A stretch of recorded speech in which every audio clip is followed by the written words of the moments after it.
যেই স্বামী তার স্ত্রীকে এরকম বলে যে বউ গেলে 10টা বউ পাওয়া যাবে, মা তো আর পাওয়া যাবে না, সে এই কথাটা সত্য বলুক, কিন্তু এটা অন্যায় কথা এবং এটা অসুন্দর কথা। স্ত্রীকে এই কথা বলা মানে তাকে তাচ্ছিল্য করা, তাকে তুচ্ছ করা, এটা কোনো অবস্থাতে উচিত না।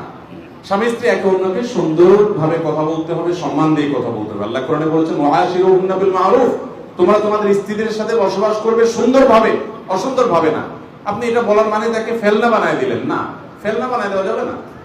এটা তো ঠিক যে মা মারা গেলে আপনি মায়ের জায়গায় মা পাবেন না, স্ত্রী চলে গেলে আরেক বিয়ে আপনি করতে পারবেন, সেটা ঠিক, আক্ষরিক অর্থে ঠিক, কিন্তু এটা হলো কালিমাতু হাক্কিন উরিদা বিহাল বাতিল। আপনি আসলে ওই বেচারিকে একটু তুচ্ছ করতে চাচ্ছেন, খাটো করতে চাচ্ছেন, নিচু করতে চাচ্ছেন। মাকে মর্যাদা দিতে গেলে স্ত্রীকে কেন ছোট করতে হবে? আমি প্রায় সময় বলি, ভাই, মা এবং স্ত্রী এই উভয়ের মধ্যে